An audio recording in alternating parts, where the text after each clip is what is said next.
ও মুসলমান আল্লাহর গোলাম, আমার আল্লাহ এমন কাদের, এমন কুদরত আল্লাহ, ইচ্ছা করলে মুদ্দারে জিন্দা বানাইতে পারে, আবার জিন্দারে মুদ্দা বানাইতে পারে, ধনীরে গরিব বানাইতে পারে, গরিব রে ধনী বানাইতে পারে, বাদশারে ফকির বানাইতে পারে, ফকির রে বাদশা বানাইতে পারে। সব ক্ষমতার মালিক কে?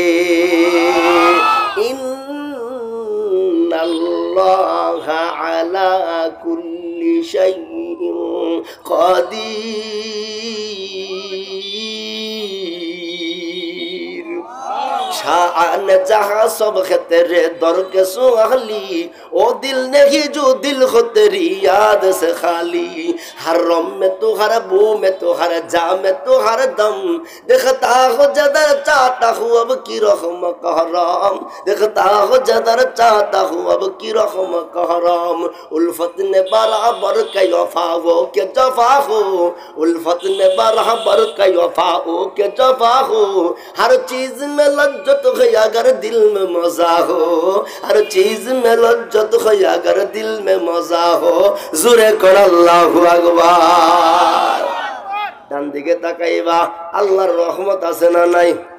বাম দিকে তাকাইবা আল্লাহর রহমত আছে না নাই? সামনে পিছনে উপরে নিচে যেদিকেই তাকাইবা আমার আল্লাহ অসংখ্য অগণিত রহমত দিয়া তোমারে আমারে বেষ্টন করে রাখছে। আল্লাহ পাকের একটা রহমতেরও অস্বীকার করার মতো সুযোগ নাই। কথা ঠিক কিনা? আল্লাহর রহমত আমরার দরকার আছে নিও? কথা কন। মাছ একটা প্রাণী, পানি ছাড়া বাঁচতে পারে না। মাছ জীবিত থাকার জন্য পানি কি তার জন্য জরুরি। এই যে আমরা একটা মানুষ, আমরা দুনিয়াতে জীবিত থাকার জন্য, মানুষ দুনিয়াতে থাকার জন্য তার শরীরের জন্য মাথা জরুরি। কথা ঠিক নেই? মাছের জন্য পানি যেরকম জরুরি, একটা মানুষের জন্য শরীরের জন্য মাথা যেরকম জরুরি, একজন কালেমাওয়ালা মুমিন বান্দা বান্দির জন্য আল্লাহর রহমত এর চেয়ে বেশি জরুরি। কথা কয় না? ইশকে বা মুরদান বাশাদ পায়দা, इश्क बा मुर्दान बाशद पायदा, इश्क बा अल हय्युल क़य्यूम माजदा। सारे दुनिया हो मुखालिफ फिर न कोई नुकसान है, गम नहीं है दर नहीं जब रहमते रहमान है। जुरे कन अल्लाहु আকবার। আল্লাহর রহমত মুমিনের জন্য, কালেমাওয়ালার জন্য, ঈমানওয়ালার জন্য জীবনের চাইতে বেশি জরুরি। কথা ঠিক কিনা? জোরে। এই আল্লাহর রহমত পাওয়া যাইব যে আয়াতে কারিমা আপনাদেরকে তিলাওয়াত করে শোনাইছি, অল্প একটু আয়াতে কারিমার অংশ বিশেষ। এই আয়াতে আল্লাহ অল্প অংশের মধ্যে যে আলোচনা করছে, এই কাজটাই করলে আল্লাহর রহমত পাওয়া যাইব। বলে কাজটা কি? আল্লাহ কয় ওয়া আহসিনু ইন্নাল্লাহা ইউহিব্বুল মুহসিনিন।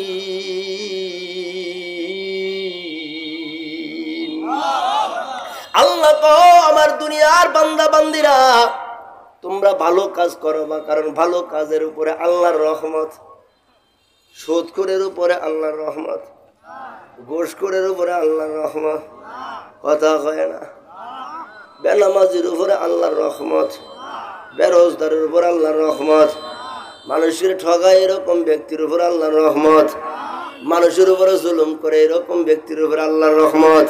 না না, আল্লাহ কয় যারা ভালো কাজ করে তাদের উপরে রহমত নাজিল করেন কে?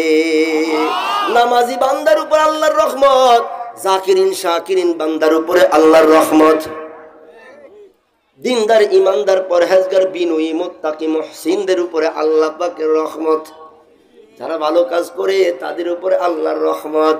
এখন বাবা আল্লাহ তোমারে আমারে যে বিবেক দিয়া দুনিয়াতে পাঠাইছে, এই বিবেকের ভিতরে আল্লাহ ভালো মন্দ দুইটা জ্ঞান ঢুকাইয়া দিছে। ভালো মন্দ, ভালো বুঝার মন্দ বুঝার দুইটা জ্ঞান দিয়ে আল্লাহ মানুষকে দামি বানাইছে, মানুষকে শ্রেষ্ঠ বানাইছে। আল্লাহ বলে ফাআলহামাহা ফুজুরাহা ওয়া তাকওয়াহা। আল্লাহ একমাত্র মানুষকেই ভালো এবং মন্দ বুঝার মতো জ্ঞান দিছে। মানুষ বুঝে কোনটা ভালো, মানুষ বুঝে কোনটা মন্দ। এটা সৃষ্টিগত একটা এলেম, ভালো মন্দ বুঝার জ্ঞান দিয়া আল্লাহ মানুষকে শ্রেষ্ঠ বানায়া দুনিয়াতে পাঠাইছে। কথা ঠিক কিনা? এই জন্য আপনারা যখন বলছি সুদখোরের উপর আল্লাহর রহমত নেই, আপনারা বললেন না না, কারণ সুদখোরের উপর আল্লাহর রহমত থাকতে পারে না, কারণ সুদ খাওয়া তার তো ভালো কাজ না। কথা কয় না? সুদ খাওয়া ভালো কাজ? সুদখোর আমরা সমাজ আছে নিও। কথা কয় না? কম না বেশি? ঘরে ঘরে এখন ব্রাক বিমা এনজিওর নামে মুসলমানের ঘরে ঘরে সুদের মতো ভাইরাস ঢুকছে। এটা করোনার ভাইরাসের সেই আরো ভয়ঙ্কর ভাইরাস, কারণ এটা মানুষের ঈমান আর আমল সব ধ্বংস করি। এক দিরহাম হারাম খাইলা, এক দিরহাম সুদ ঘুষের খাইলা, আল্লাহর নবী কয় লা ইয়াদখুলুল জান্নাতা জাসাদুল গুজিয়া বিল হারাম। যেই দেহের ভিতরে এক দিরহাম, এক লোকমা হারাম ঢুকছে, এই দেহ আল্লাহর জান্নাতে যেতে পারবে না। আল্লাহ আর একটু কড়া করে নবীরে জানায় দেয়, ও নবী আপনি উম্মতদেরকে জানায় দেন, হাত্তা ইয়ালিজাল জামালু ফিস সামিল খিয়াল। ওগো নবী আপনি উম্মতকে জানায় দেন সুদখোরের পরিণাম কি হবে, আপনি জানায় দেন। সুইয়ের ছিদ্র দিয়ে ওট প্রবেশ করা যেরকম অসম্ভব, সুইয়ের ছিদ্র দিয়ে ওট যাইবনি, আঙ্গুল যাইবনি। কথা হয় না? সুই এমন একটা জিনিস যেটার ছিদ্র এত ছোট, এটা দিয়া একটু মোটা সুতা দিলে আর ঢুকে না। আল্লাহ তাআলা কয় নবী গো আপনি জানায়া দেন, সুইয়ের ছিদ্র দিয়া উট প্রবেশ করা যেরকম অসম্ভব, সুদখোর ঘুষখোর হারামখোরদের জান্নাতে যাওয়া অসম্ভব। জোরে কন্না নাউজুবিল্লাহ, আল্লাহু আকবার। এই জন্য এলাকার মুসলমান খুব সাবধান, হারাম থেকে নিজেরে বাঁচায় রাখবা, হারাম থেকে নিজেরে বাঁচায় রাখবা। নিজেও হারাম খাইও না, সন্তানদেরকে হারামখোর বানায় রাখা যাইও না। কারণ হারামখোরের কোনো দোয়া ইবাদত আল্লাহর দরবারে কবুল হয় না। হারামখোর যদি তাহাজ্জুদ গুজারি হয় লাভ হবে না। হারামখোর যদি বাইতুল্লাহ হজ করে নেওয়া হয়, বছরে বছরে বাইতুল্লাহ সফর করে, কোনো কাজ হবে না। আগে তওবা করে হারাম ছাড়তে হবে, এরপরে ইবাদত করলে আল্লাহর দরবারে কবুল হবে। কথা ঠিক কিনা? এজন্য ভাইও ভালো ভালো কাজ করবা, আল্লাহর রহমত যদি পেতে চাও ভালো কাজ করবা, 5 ওয়াক্ত নামাজের ইহতিমাম করবা, নিজেও নামাজের পাবন্দি করবা। উপযুক্ত ছেলে আছে তারে নামাজের মুসল্লায় দাঁড় করাইবা, উপযুক্ত মেয়ে আছে তারে নামাজ পড়াইবা, পর্দাশীলা বানাইবা। এ ভাই একটা কথা ছোট্ট করে বলে দিয়া যায়, বেপরদার কারণে যদি কোনো মহিলা, বেপরদার কারণে, বেপরদা নামক গুনার কারণে যদি কোনো মহিলা জাহান্নামে যায়, আমার নবী কয় ওই মহিলা কমপক্ষে 4টা পুরুষকে নিয়ে জাহান্নামে যাইব। জোরে কন্না নাউজুবিল্লাহ। আরে এমনে যাইতো না, আল্লাহ আর একটু কঠিন করে কয়, এই মহিলাটারে আল্লাহ এরকম পাওয়ার দিব, এই মহিলা তার বাপের গলায়, তার ভাইয়ের গলায়, তার স্বামীর গলায়, তার সন্তানের গলায় লানতের বেড়ি লাগাইয়া ইয়াউমা ইসহাবুনা ফিন নারি আলা উজুহিহিম হাসরায়া হাসরায়া জাহান্নামের দিকে নিয়ে যাবে। জোরে কোন নাউজুবিল্লাহ। এজন্য যুবক ভাই, জাহান্নাম থেকে যদি বাঁচতে চাও নিজের বোনটারে পর্দার ভিতরে ঢুকানো দরকার আছে না নাই? এ মুরব্বী বাবা, আগের কাতারের মুসল্লি তুমি, নামাজের আগের কাতারের মুসল্লি, তোমার বিবি পর্দা করে না, মেয়েটা পর্দা করে না। আল্লাহর জাতের কসম করে বলি, তুমি যদি তাদেরকে পর্দার ভিতরে ঢুকানোর চেষ্টা না করো, তোমার এই মুসল্লি কিয়ামতের ময়দানে 4 পয়সা কাজে আসবে না। কথা ঠিক কিনা? কারণ আমার নবী কয় লা ইয়াদখুলুল জান্নাতা দাইয়ুসুন, দাইয়ুস আল্লাহর জান্নাতে যেতে পারবে না। সাহাবায়ে কেরাম ডাক দিয়া কয় নবী গো, দাইয়ুসের পরিচয় কি? কারা কারা দাইয়ুস, এই পরিচয়টা আমাদেরকে বলে দিয়ে যান। আল্লাহর নবী কয় ও সাহাবীরা শোনো, যে মহিলাটা বেপরদায় চলে, এই মহিলার বাবা যদি থাকে, বাবা হলো দাইয়ুস। বেপরদা মহিলার ভাই যদি থাকে ভাই হলো দাইয়ুস, বেপরদা মহিলার স্বামী যদি থাকে স্বামী হলো দাইয়ুস, বেপরদা মহিলার ছেলে সন্তান যদি থাকে ছেলে সন্তান হলো দাইয়ুস। আর আমার নবী কয় লা ইয়াদখুলুল জান্নাতা দাইয়ুসুন, দাইয়ুস আল্লাহর জান্নাতে যেতে পারবে না। অন্য হাদিসে নবীজি কয় লাম ইয়াজিদনা রিহাল জান্নাহ, দাইয়ুস জান্নাত তো দূরের কথা জান্নাতের ঘ্রাণও পাবে না। অথচ জান্নাত থেকে 500 বছরের রাস্তা, প্রায় 18 কোটি 25 লক্ষ বর্গ মাইল দূরে থেকে জান্নাতের খুশবু পাওয়া যাবে, জান্নাতের ঘ্রাণ পাওয়া যাবে। আমার নবী কয়ে যারা দাইয়ুস অবস্থায় মারা যাবে তারা জান্নাতের ঘ্রাণও পাবে না। জোরে কন্না নাউজুবিল্লাহ। পর্দা নিশি আমার মাদেরকে বলবো, মাগো নিজে বেপরদায় শৈলা কলিজার টুকরা তোমার মোহাব্বতের বাবাটারে জাহান্নামের আসামি বানাইও না। ও মা তুমি বেপরদায় শৈলা তোমার ভাইটারে জাহান্নামের আসামি বানাইও না। মাগো তুমি বেপরদায় চইলা তুমি স্বামীটারে বেপরদা তুমি চইলা স্বামীরে জাহান্নামের আসামি বানাইও না। তুমি বেপরদায় চইলা তোমার কলিজার টুকরা সন্তানটারে জাহান্নামের আসামি বানাইও না গো মা। মাগো আজকে তো তোমরা বেপরদায় চইলা বড় মজা পাইছ, কিন্তু একটা জিনিস বালিশের সাথে মাথা লাগায়া চিন্তা করে দেখবা, যত মজা আছে মজার পরে সাজা আছে না নাই। নতুন বিয়ার বাড়ি গেছে বেড়াইতে, ফাঁক শাকের আইটেম করবো না বেশি, 13 আইটেম নতুন বিয়ে এনে 13 আইটেম ফাঁক করছে।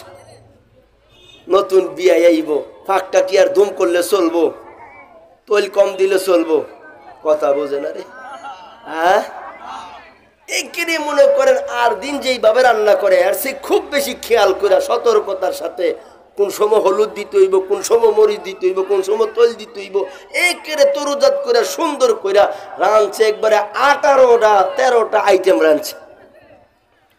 ওখান বিয়েও গেছে ফুসমাইয়া শীতের দিনও সারাদিন এই বেড়ায় যখন খালি শুনছে বিয়ের বাড়ি নতুন বিয়ের বাড়ি দাওয়াত, এবারে সকালতে নাস্তা ছাইড়ে দিছে। সকাল দেখি হে দোকানতে একটা ফিডা খাইয়া যে কাজও গেছে, চিন্তা করছে দুপুরে তো বিয়ের বাড়ি দাওয়াত দই সকালে নাস্তা আর খাইয়া লাভ কি একটু বাড়াইয়ে খাই। তা আগের দিন তো মনে করেন যে এই অটো সিএনজি মাইকু বাস এতটা ছিল না, বেশিরভাগ ওই হাঁটা চলার রাস্তা ছিল। কথা ঠিক নেই?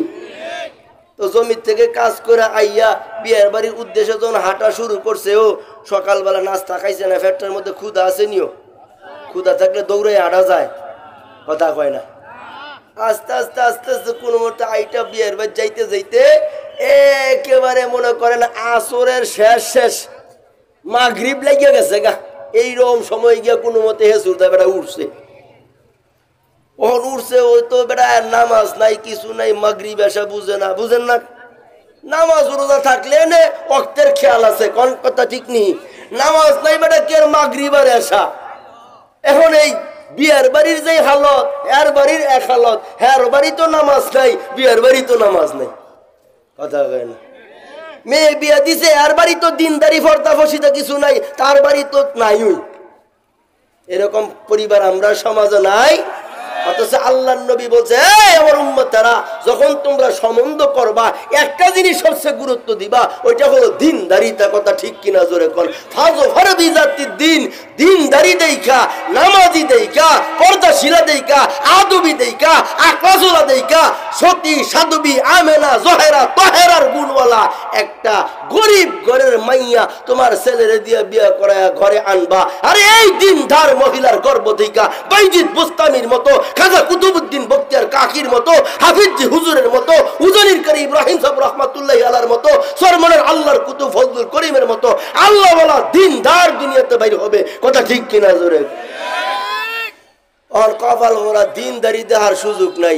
এই কপাল ভরাই গিয়ে দেখছে মাইয়ার বাপে বিদেশ আসেনি, ইউরোপ কান্ট্রিতে আসেনি, বড় বড় মুরগার রান খাওয়াইতার বলি। কথা বোঝে না? ওহন একটা যে ধৈরা ছেলে বউ বানাইয়া বাইক আনছে, এইটা ছুডু সমতেই উষ্টায়া চলে ফাগুলনির মতো, জলহস্তির মতো মাইয়া কেউ দেখে না চাইয়া। বাপ তাহে বিদেশে আর কিছু না চাই, যদি একটা মেকআপ বক্স পাই তো কুচি হইয়া যাই। কথা কয় না, সব সময় খালি মেকআপের উপরে আছে। ফর্দা ফসিতার কোনো বালাই নাই, মানা মান্যতা নাই, লজ্জা বোধ নাই, লজ্জতের গুণ নাই, ফাগুলনির মতো উষ্টায় চলে। এইটা মুরগার রানের রোবে, এইটার ওই ফুতের বউ বানাইয়া ঘর আনছে। ওহন যেটা ছুডু সমতি উষ্টাইয়া চলে, এটা কোনো বড় ছুডু মানে না, এটার কোনো ফর্দা ফসিতা নাই, এটার মধ্যে কোনো ডর ভয় নাই, মানা মান্যতা নাই। এটা শ্বশুরের খেদমত কি করব, শাশুড়ির খেদমত কি করব, স্বামীর হক কি আদায় করব। কথা কন। এরপরে এবারে ফতমত দেখছে মুরগার রান, ওখানে কয়েকদিন পরে মসজিদের বারিন্দার বইয়া কান্দে। চাচা কি হয়েছে? কই হালবা তো মুরগার রান দেখছিলাম, মানে সাদা ভাতই দিত চায় না। কথা কন। কারণ কি? কারণ এটা বদদিনী। এই বদদিনী কোনোদিন আদব বলা, আমল বলা, আখলাক বলা, সচ্চরিত্র হতে পারে না। কথা ঠিক কিনা জোরে? এজন্য নবী বলছে ফাজো ফারবি জাতির দিন। ছেলেরে বিবাহ করাইবা তো দিনদারি দিকে করাইবা, মেয়েরে বিবাহ দিবা তো দিনদার, নামাজি, পরহেজগার, আল্লাহ ওয়ালা, জাকের শাকের একজন নেককার বান্দার হাতে তুইলা দিবা। তো শান্তি কি জিনিস? পয়সার মধ্যে শান্তি নাই। এই নাম্বারগিরি, চেয়ারম্যানগিরি, এমপি, মন্ত্রীগিরির ভিতরে সম্মান ইজ্জতের মাকাম নাই। ইজ্জত সম্মান তো আল্লাহ তাআলা রাখছে। ফজফার বিজাতি দিন, দিন মাইনা চলবো তো নাসরুম মিনাল্লাহ, আল্লাহর সাহায্য পাইবো। আর আল্লাহর সাহায্যের ভিতরে শান্তি। জোরে কোন কথা ঠিক কিনা? আল্লাহু আকবার। তো কই গেছে ও? আরে বিয়াই নতুন বিয়াইর বাদ গেছে। যাইয়েই দেখে টেবিলের মধ্যে 18 আইটেম, 17 আইটেম, 16 আইটেম, 13 আইটেম সাজাইনো। সকালও নাস্তা খায় নাই, দুপুর তো 8টার ভিতরে গেছে গা। ওহলে 13 আইটেম ফাইয়া কম খাইতো না বেশি? কথা কয় না। এমন খাউন খাইছে ও আঙ্গুল দিলে ভাত লাখ পাওয়া যায়। এর ওভারলোড খানা খাইছে। মানুষ যখন খানাটা বেশি খায় শরীরের মধ্যে ক্লান্তি আসে, কম না বেশি? তখন শরীর কত ক্লান্ত, হাইটা গেছে, সকালে খায় নাই, দুপুরে খায় নাই, এখন পর্যাপ্ত খানা খাইছে, শরীর ক্লান্ত, ওহন বেড়া শুইছে আর ঘুমাইছে। তো বিয়াই কইরি শীতের রাত্র, হুসমায়া শীতের রাত্র, ওখানে এই সিঙ্গেল কম্বলটা দিলে খুব একটা আরাম হইতো না, ডাবল কম্বলটা দেওয়া লাগবো। নতুন বিয়াই ডাবল কম্বলটা দিয়ে বেড়ারে ঘুম ফারাইছে। রাত্রে 2:30 বাজে, শীতের ফুসপাইয়া রাত্রে 2:30 বাজে, বুঝেন কিরম? এমন সময় বেড়া ফ্যাটের ভিতরে মারছে মশরা। ওখানে এই পুষ্মায়া শীতের রাত্রে 3টা, 2:30, 2টার সময়, আগের দিন, এখন তো অ্যাটাচড বাথরুম, ওই সময় তো অ্যাটাচড বাথরুম ছিল না, ওই কলা খেত জার তোলা। ওখানে এই বদনা লইয়া এই ফুসমাইয়া শীতের দিন এই জার তোলায় দৌড়ানো, এইটা বুঝেন আগে যে মজা খাইছে, এই মজার চাইতে পরের দৌড়ানোর সাজা কম না বেশি? কথা বুঝেন? আরে কম না বেশি? আমার মায়েরা তো আরাম পাইছো, মজা পাইছো, বেপরদায় শৈলা মজা পাইছো। মা একটা কথা খেয়াল রাখবা, বালিশে মাথা লাগায় চিন্তা করবা, মজার পরে সাজা আছে না নাই? বিন্দেশি হাওয়া লাগিয়ে গায়ে ঘুরে বলে প্রগতি, যৌন তারা দেখেছে কেবল, দেখে নাই পরিণতি। করিব কি তাহা বুঝি না সেটা, কি হবে হাল গতি, প্রগতির নামে এ জাতির কপালে নেমে আসছে দুর্গতি। সামনেতে মুড়াইয়ে গিয়েছি যত, পিছনে পড়েছি তত, সামনেতে শুধু বাড়িয়ে চলেছি গরু ছাগলের মতো। হাইরে নারী পর্দা সারি, ছুড়ছো কিসের পিছে, চিন্তা করে দেখো তুমি দুনিয়াটা মিছে। নামাজ পড়ো, পর্দা করো, করো আল্লাহর কাম, নইলে তোমার তকদিরে লেখা হবে জাহান্নাম। কথা ঠিক কিনা জোরে? আমার মাদেরকে বলবো মা পর্দার ভিতরে থাকবা, আমার বাবাদেরকে বলবো বাবারা 5 ওয়াক্ত নামাজের ইহতিমাম করবা, ভালো ভালো কাজ করবা, কারণ ভালো কাজ করলে লাভ হবে কি? আল্লাহ কয় ওয়া আহসিনু ইন্নাল্লাহা ইউহিব্বুল মুহসিনিন। আল্লাহ কয় যারা ভালো কাজ করবে তাদের উপর আল্লাহ পাকের রহমত। ভালো কাজ যারা করবে তারা আল্লাহর রহমত পাইব, দুনিয়াতে তারা কামিয়াবি পাইব, আখিরাতে সফলতা পাইব। দুনিয়াতে তারা ইজ্জতের মাকাম পাইব, আখিরাতেও তারা নাজাত পাইয়া আল্লাহর জান্নাতের মেহমান হইয়া যাইব। কোন সুবহানাল্লাহ। ভালো কাজ করা আমাদের জন্য দরকার আছে না নাই? কথা কন। ভালো কাজ কি কি আপনারা একটু বুঝেননি? যত ভালো কাজ আপনার বিবেকে বলে যে এটা ভালো কাজ, এটাই করবেন আপনি। জাররাতে জাররা পরিমাণ কোনো ভালো কাজ ছাড়া যাবে না, জাররাতে জাররা কোনো গুনার কাজ করা যাবে। কারণ একটা জিনিস খুব খেয়াল করতে হবে, এই দুনিয়া থাকার জায়গা না, এই দুনিয়ায় কেউ থাকতে পারে নাই, কেউ থাকতে পারবেও।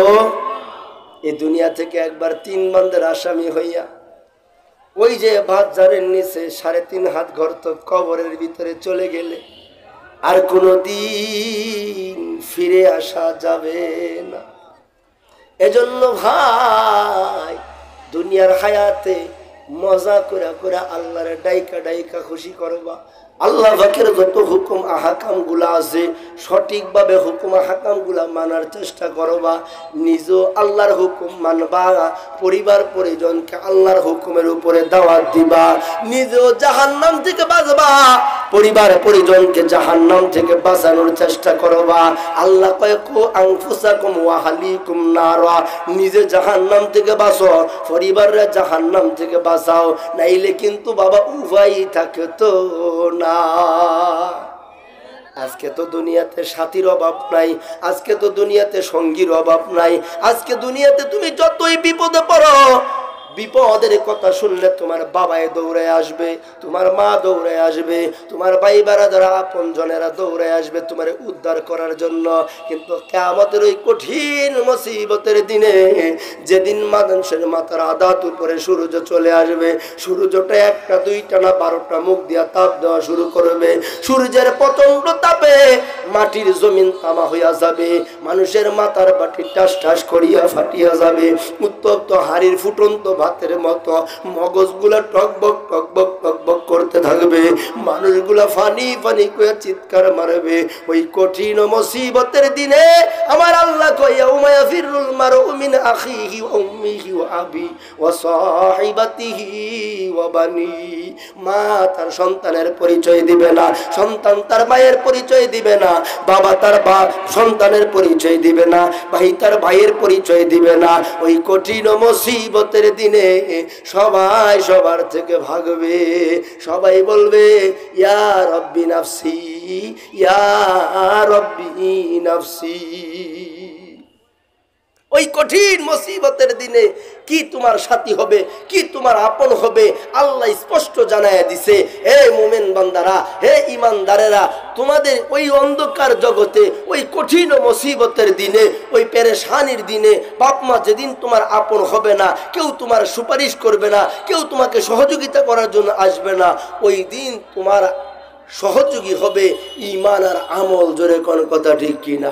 এজন্য আল্লাহ বলেন ইয়াসআনুহুরুহুম বাইনা আইদিহিম ওয়া বিআইমানিহিম বুশরাকুমুল ইয়াউম।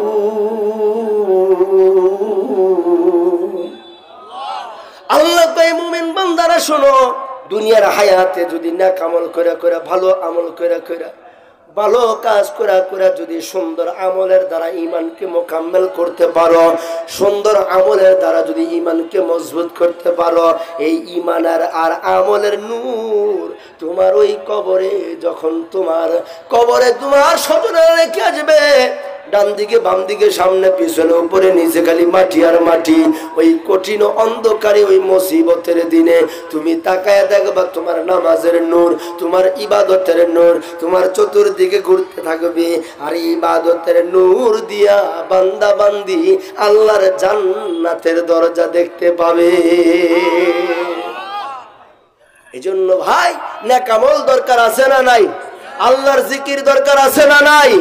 আল্লাহর স্মরণ সব সময় হর হামেশে হর হালতে গুনাহ থেকে বাঁচার উত্তম একটা মাধ্যম হলো হর হামেশে আল্লাহর জিকিরে থাকা, আল্লাহর হকের ধ্যানে খেলে থাকা, অন্তরে আল্লাহর স্মরণ রাখা, জবানে আল্লাহর জিকির রাখা। এটা হলো গুনাহ থেকে বাঁচার একটা উত্তম মাধ্যম। কি থেকে বাঁচা? আর গুনাহ থেকে বাঁচা হলো সবচেয়ে বড় পরহেজগারি। সবচেয়ে বড় পরহেজগারিতা কি? গুনাহ থেকে বাইচা থাকা। কি থেকে বাইচা থাকা? গুনাহ থেকে বাইচা থাকা। এটা সবচেয়ে বড় পরহেজগারিতা। আজকে তুমি নামাজ পড়ো, জিকির করো, কোরআন তিলাওয়াত করো, হজ্জে বাইতুল্লাহ করো, আবার যদি হজ থেকে আইসা আরেকজনের জমির আইল কেইটা নিজের জমির ভিতরে 3 হাত বাড়াই লিখছো। কথা কন আসেনি? আসেনি এই ভাবলি? হ্যাঁ, নামাজও পড়ে আবার গালিও দেয়, নামাজও পড়ে সুদ ঘুষ করে, নামাজও পড়ে হারাম কাজ করে, নামাজও পড়ে গুনাহ করে, এরকম নাই? কথা কয় না? নাই। তাহলে তার এই নামাজ, তার এই জিকির, তার এই হজ্জে বাইতুল্লাহ কি কাজে আসলো? কোন গুনাহ থেকে যদি বাঁচতে না পারে তাহলে ওই ইবাদত কোনো কাজে আসবে না। এজন্য গুনাহ থেকে বাইচা থাকা সবচেয়ে বড় পরহেজগারিতা। আর গুনাহ থেকে বাইচা থাকার মাধ্যম কি? হর হালতে আল্লাহ পাকের জিকির। জোরে কোন সুবহানাল্লাহ। রাস্তায় চলতেছো আল্লাহর নামের জিকির করবা, জমিনে কাজ করতেছো তো আল্লাহর নামের জিকির করে করে কাজ করবা, চাকরিওয়ালা চাকরি করতেছো তো জবানে আল্লাহর নামের জিকির করবা, ব্যবসাওয়ালা ব্যবসা করতেছো জবানে আল্লাহর নামের জিকির করবা। ও ভাই, হর হালতে যদি তুমি আল্লাহর নামের জিকির করতে পারো, আল্লাহর নামের জিকির দিয়া যদি জিহ্বা ঠোঁট তরতাজা রাখতে পারো, কিয়ামতের কঠিন মুসিবতের দিনে রহমতের নবী কয় আল্লাহর জাকির বান্দারা, আল্লাহর জিকির করে নেওয়ালা বান্দারা ওই ময়দানে মাশরে কঠিন মুসিবতের দিনে হাসতে হাসতে আল্লাহর জান্নাতে চলে যাবে। জোরে কন্যা সুবহানাল্লাহ। এজন্য ভাই আল্লাহর জিকির করবানি, একদিন না প্রতিদিন, এক সময় না সব সময়, না খালি শুক্রবারেও। আমরা সমাজে কিছু আছে না, সারা সপ্তাহ নামাজের খবর নাই, সারা সপ্তাহ জিকিরের খবর নাই, সারা সপ্তাহ আল্লাহর স্মরণ নাই, শুক্রবারে গেলে আগের কথা কয় না? নাই। সারা সপ্তাহ যাই গোল্লায়, নামাজ পড়ার খবর নাই, সপ্তাহ ঘুরে আইলে শুক্রবার, আঙ্গ ফারার বেগুন মানুষ দেখি ইমানদার, আঙ্গ ফারার বেগুন মানুষ দেখি ইমানদার, ছোট বড় জুয়ান বুড়া নাই বেদা বেদনা গাই, শুক্রবারে মসজিদ যাই জুম্মা ফরবার লাগাই, আগে পরে সুন্নতের দারে না কোদার। ফরজের আগের সুন্নত নাই, পরের সুন্নত নাই, ইমাম সাহেব হুজুর সালাম ফিরাইতে দেরি, সোরায় বাইর দৌড় দিতে দেরি নেই, রাস্তা দিয়ে উষ্টা খেয়ে শীত হয়ে পড়ছে, মনে মনে কয় কিরে এরকম উষ্টা খেয়ে শীত হয়ে পড়লাম, ব্যাপার কি?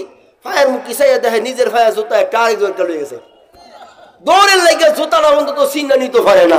এরকম কপাল ভরা বদনসিবওয়ালা মুসল্লি আমরা সমাজও নাই। এটি আসলেই কপাল ভরা, আসলেই এটি বদনসিব। কারণ কি জানেননি? যাদের অন্তরে আমার রসুলের সুন্নতের মোহাব্বত নাই, কিয়ামতে তারা রসুলের সাফায়াতও পাবে না, রসুলের সুপারিশও পাবে না, রসুলের হাতে হাউজে কাউসারও নসিব হবে না। এজন্য তার চাইতে বদনসিব আর কেউ হতে পারে না। কথা ঠিক কিনা? রঙ্গে সুন্না রঙ্গে ইজালে বুয়াত, রঙ্গে সুন্না রঙ্গে ইজালে বুয়াত, সিবগাতুল্লাহ নফসে কোরআন নেবুয়াত, জাদু গায়ে জিंदगी তার বন্দিগি, দর তরিকে মুস্তাফা কোন জিंदगी, লাহনে ফর সুন্নত কে দরগারি চালা, ইল্লাহু কদ ফাজে ফাজা মাননে যা, জোরে কোন আল্লাহু আকবার। এজন্য ভাই এই যে হায়াতের এই জিंदगीটা, এই যে 3.5 হাত বডির এই ছোট্ট গাড়িটা, 3.5 হাত বডির ছোট্ট গাড়িটা, হায়াতের এই জিন্দিগির ছোট্ট গাড়িটা বাবা মুহাম্মদ রাসূলুল্লাহর সুন্নতের তরিকার লাইনে চালাইতে হবে। রাসূলের সুন্নতের আমল ব্যতীত আল্লাহর তাআলার কাছে দামি হওয়া যাবে না, আল্লাহর মাহবুব হওয়া যাবে না। কারণ আল্লাহ জানায়া দেয়, নবী গো উম্মতদেরকে জানায়া দেন, কুল ইন কুনতুম তুহিব্বুনাল্লাহ ফাত্তাবিউনি ইউহিব্বুকুমুল্লাহ। ও নবী উম্মতকে জানায়া দেন, তারা যদি আমি আল্লাহর ভালোবাসা দাবি করে, তাহলে যেন আপনি নবীর অনুসরণ করে, আপনি নবীর অনুকরণ করে আপনারে মাইনা মাইনা যেন আপনার সুন্নতের আমল নিয়ে যেন তারা দুনিয়াতে চলে। যদি চলতে পারে আমি আল্লাহ তাদেরকে কমের সে কম 5টা পুরস্কার দিয়া সম্মানিত করব। জোরে কন্যা সুবহানাল্লাহ। 1 নাম্বার পুরস্কার, ইয়াগফিরু লাকুম যুনুবাকুম, আল্লাহ কয় তাদের জীবনের সব গুনাহ আল্লাহ মাফ করে দিব। যারা রসুলের সুন্নত মাইনা চলবো, রসুলের তরিকায় যারা চলবো, যারা আল্লাহ রসুলের আদর্শ দুনিয়াতে বাস্তবায়নের মিশন নিয়ে যারা চলবো, তাদের 1 নাম্বার পুরস্কার আল্লাহ জীবনের গুনাহ মাফ করে দিব। আর জোরে কন্যা সুবহানাল্লাহ। সুবহানাল্লাহ কই আমরা ঠইকা যাইতেছেন গো, আমাদের কষ্ট হইতে আছে। হ্যাঁ, সুলাইমান নবীর নাম আপনারা শুনছেন নি? নবীও ছিলেন, বাদশাহও ছিলেন। এই জানতেন বাদশাহ না বাবা, পৃথিবীর এক প্রান্ত থেকে অপর প্রান্ত, সূর্য যেখান থেকে উঠে আবার যেখানে অস্তমিত যায়, অর্থাৎ পুরো পৃথিবীর ভিতরে একটি পরিমাণ জায়গা এরকম বাকি ছিল না যেখানে সুলাইমান নবীর রাজত্ব ছিল না। সুবহানাল্লাহ কন্যা। এই